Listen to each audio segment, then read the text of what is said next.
सभी को प्रातःकाल का अभिवादन। और इस समय हम बात करेंगे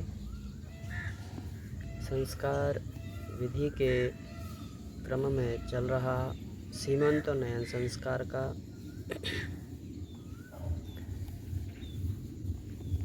छठे महीने में सीमंतोन्नयन संस्कार क्यों करना चाहिए, इस विषय में ऋषियों का मत है। और 8वें में क्यों करना चाहिए, उन मतों को हम जानेंगे। छठे महीने का कारण, सुश्रुत का ऊपर जो उदाहरण हम दे आए हैं उसमें षष्ठे बुद्धि ही लिखा है, अर्थात गर्भस्थ संतान की छठे महीने में बुद्धि का सूत्रपात हो जाता है। आयुर्वेद के सिद्धांत को आधार बनाकर छठे महीने में भी सीमंतोन्नयन संस्कार किया जा सकता है। उद्देश्य सिर्फ एक है और वह यह कि माता इस बात को समझ ले कि अब से अपनी संतान के मानसिक विकास की भी जिम्मेवारी उस पर आ पड़ी है। अब से वह जो भी खाए पिए, जैसे भी करे, यह सोच समझकर वह रहे कि उसके हर विचार का प्रभाव उसके भीतर प्राण ले रही संतान के मस्तिष्क पर पड़ेगा। कई बार हम देखते हैं समाज में, व्यवहार में, कि बहुत सारे लोग कहते हैं कि ये नाच गाना कहाँ से सीख गया। बालक जब गाता है या दादाजी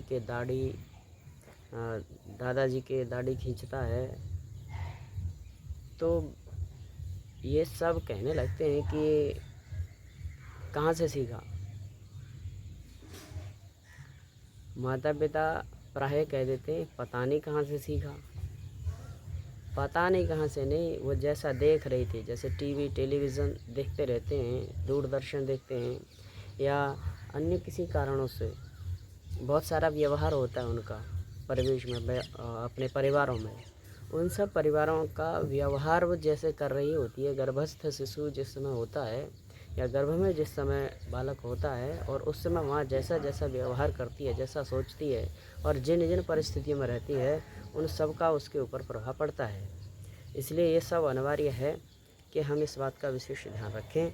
और आगे कहा 8वें महीने का कारण, 8वां महीना आ जाने पर स्त्री को दावहृद कहा जाता है। दावहृद का अर्थ है जिसके 2 हृदय हों, एक हृदय उसका अपना, दूसरा हृदय उसके भीतर की संतान का। 8वें महीने तक पहुँचते पहुँचते संतान का शरीर, मस्तिष्क तथा हृदय, ये तीनों तैयार हो जाते हैं। अगर चौथे महीने सीमंतोन्नयन नहीं किया तो छठे महीने कर सकते हैं। अगर छठे महीने नहीं किया तो 8वें महीने में सीमंतोन्नयन अवश्य ही करवा लेना चाहिए। एक को चुनकर उसमें यह संस्कार होना चाहिए।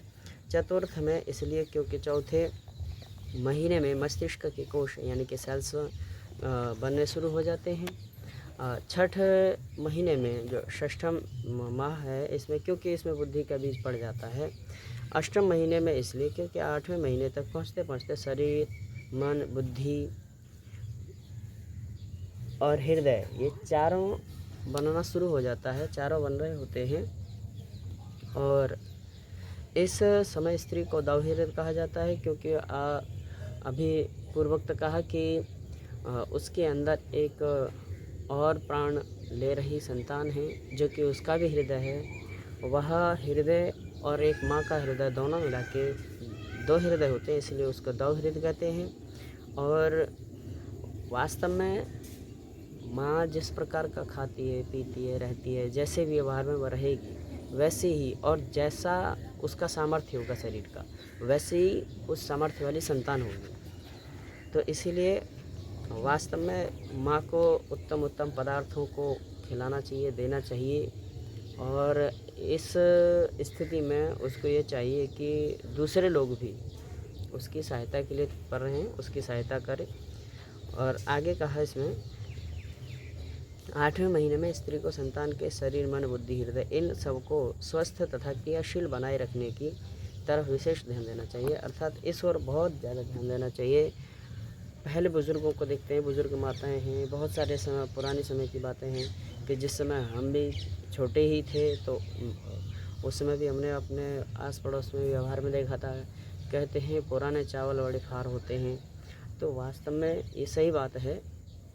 तो कुल मिला के यही है कि हमारे यहाँ पर जो संस्कारों की एक भूमिका है, जो कि हमें ऋषि दयानंद सरस्वती जी के माध्यम से, तथापि वह वेदों में कहीं-कहीं या जो शुल्ब सूत्र हैं, इनमें कहीं-कहीं ये सब धर्म ग्रंथों में ये हमें मिलते हैं। पुनरपि जो हमारे सामने एक संस्कार के रूप में एक पूरा संगठित संस्कार माला के रूप में हमें जो मिला, वह संस्कार विधि है।